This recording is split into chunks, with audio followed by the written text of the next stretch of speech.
নমস্কার বন্ধুরা, এসপি মন্ডল কিচেনের পক্ষ থেকে তোমাদের সবাইকে অনেক অনেক শুভেচ্ছা। তো প্রতিদিনের মতো আমি আজকে আরেকটি রেসিপি নিয়ে হাজির হয়েছি। আর আজকের রেসিপিটা হচ্ছে চিকেন কারি। আর চিকেন এখানে প্রায় আমি 1.5 কিলো মতো রয়েছে। তো চিকেনটা কিন্তু প্রথমে মাখিয়ে নিতে হবে। আর এটা মাখানোর জন্য প্রথমেই কিন্তু নুন এবং হলুদ দিয়ে দিতে হবে স্বাদ মতো। আর দিয়ে দিতে হবে আদা, রসুন এবং কাঁচা লঙ্কার পেস্ট। তোমরা যে যেভাবে ঝাল খাও সেটা বুঝে ব্যবহার করবে। দিয়ে দিতে হবে সামান্য লেবুর রস। তো আমি লেবুর রস দিয়ে দিচ্ছি। এই লেবুর রসটা দেওয়ার কারণ হচ্ছে মাংস কিন্তু একটাও ভেঙে যাবে না, পুরো গোটা গোটাই থাকবে। আর দিয়ে দিতে হবে সর্ষের তেল। তো দেখো আমি তেলটা দিয়ে দিচ্ছি।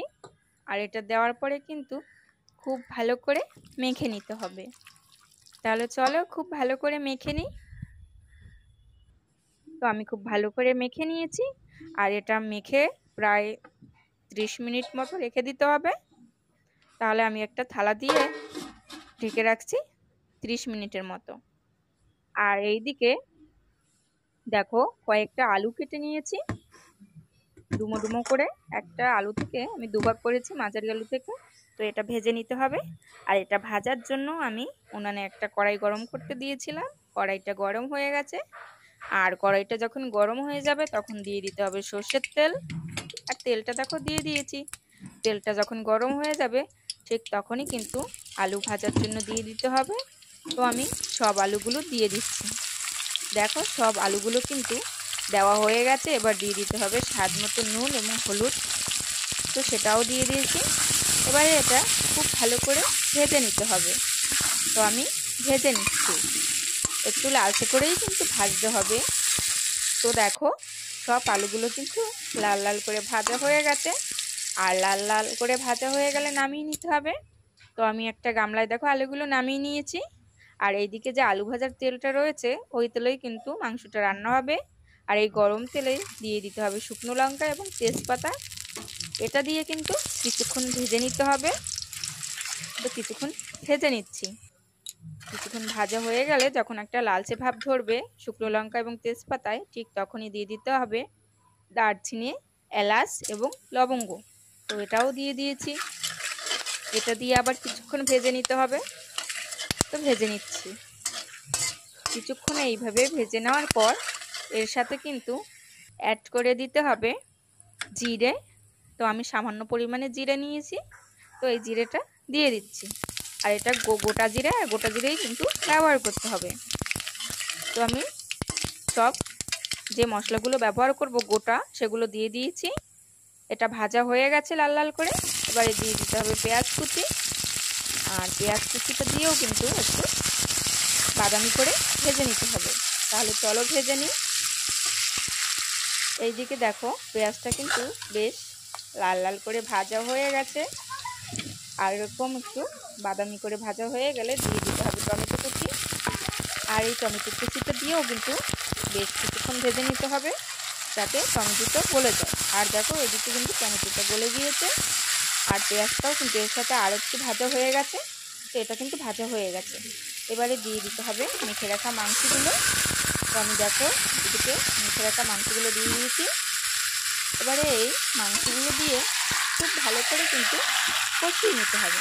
তাহলে চলো কষিয়ে মাংসটা দেখবে যখন কষাতে কষাতে প্রায় তেলটা ছেড়ে দিয়েছে, ঠিক তখনই এখানে কিছু গুঁড়ো মশলা অ্যাড করতে হবে। আগে কিন্তু এই মশলাগুলো ব্যবহার করবে না, তাহলে কিন্তু মাংসটা কষানোর সময় কড়াইতে লেগে যাবে। তো আমি এখানে দিয়ে দিচ্ছি ধনে গুঁড়ো, জিরে গুঁড়ো এবং শুকনো লঙ্কার গুঁড়ো। তো তোমরা চাইলে এখানে কাশ্মীরি লঙ্কার গুঁড়ো দিতে পারো কালারের জন্য, কিন্তু আমি এটাই দিয়ে দিয়েছি ঝাল শুকনো লঙ্কার গুঁড়ো। এটা দিয়ে বেশ কিছুক্ষণ আবার কষিয়ে নিতে হবে। তো আমি কিছুক্ষণ কষিয়ে নিয়েছি। দেখো মাংসগুলো একদম পুরো ভাজা ভাজা হয়ে গেছে। আর কষানোটাও বেশ সুন্দর হয়েছে। এভাবেই করেই কিন্তু কষিয়ে নিতে হবে। খেয়াল রাখবে যেন মাংসর গায়ে কোনো রকম জল না থাকে। আর এভাবে কষানো হয়ে গেলে মাংসতে দিয়ে দিতে হবে জল। আর এখানে আমি যে গামলাটায় মাংসটা মাখিয়েছিলাম ওই গামলাটায় ধুয়েই জলটা দিয়ে দিচ্ছি। তো পরিমাণ মতো জল দিয়ে দিতে হবে। তো জলটা দিয়ে দিয়েছি। এবারে কিন্তু বেশ খানিকক্ষণ ফুটিয়ে নিতে হবে। খুব ভালো করে কিন্তু মাংসটা ফোটাতে হবে। জালটা কিন্তু হাই রাখবে, কাঠে করলে জালটা কিন্তু বেশ জোরে জাল দিতে হবে, আর গ্যাসে করলে গ্যাসের পাওয়ারটা বাড়িয়ে দেবে। ঠিক এরকমভাবেই কিন্তু মাংসটা দিয়ে ফোটাতে হবে। তো আমি মাংসটা প্রায় অনেকক্ষণ ফুটিয়ে নিয়েছি, প্রায় 80% কুক হয়ে গেছে। আর যখন মাংসটা দেখবে 80% কুক হয়ে গেছে, ঠিক তখনই কিন্তু ভেজে রাখা আলুগুলো দিয়ে দিতে হবে।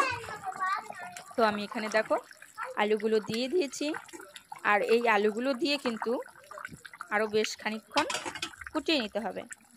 আর যখন দেখবে যে আলুটা প্রায় গলে গেছে এবং মাংসর ঝোলটাও প্রায় টেনে এসছে, ঠিক তখনই দিয়ে দিতে হবে গরম মশলা।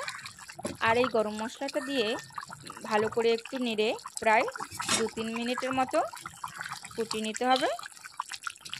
তো আমি নেড়ে দিচ্ছি। আর যখনই দেখবে যে মাংসটা জলটা প্রায় টেনে এসছে, মানে মাংসের ঝোলটা প্রায় ঘন হয়ে এসছে, আর যে যতটুকু গ্রেভি খেতে পছন্দ করে সেরকম রাখতে পারো। তো দেখো মাংসের উপরে তেলটা কিন্তু ছেড়ে দিয়েছে, আর কালারটাও কিন্তু বেশ সুন্দর এসছে, আর আলুটাও কিন্তু গলে গেছে। আর যখন দেখবে এরকম মাংসের তেলটা উপরে ভেসে গেছে আর কালারটাও কিন্তু বেশ সুন্দর হয়ে এসছে, তখনই বুঝবে যে মাংসের ঝোলটা হয়ে গেছে। তো দেখো চিকেন কারিটা দেখতে কত সুন্দর লাগছে, একটা মাংসও কিন্তু ভাঙিনি, সব মাংসগুলোই কিন্তু গোটা গোটা রয়েছে। আর এই রেসিপিটা খেতে কিন্তু ভীষণই ভালো লেগেছে। তোমরা চাইলে এভাবে একবার ট্রাই করতে পারো। এই রেসিপিটা যদি তোমাদের ভালো লেগে থাকে তাহলে অবশ্যই কিন্তু লাইক, কমেন্ট এবং শেয়ার করবে। আর পরবর্তী ভিডিওটি পেতে চ্যানেলটি সাবস্ক্রাইব করে আমার পাশে থাকবে।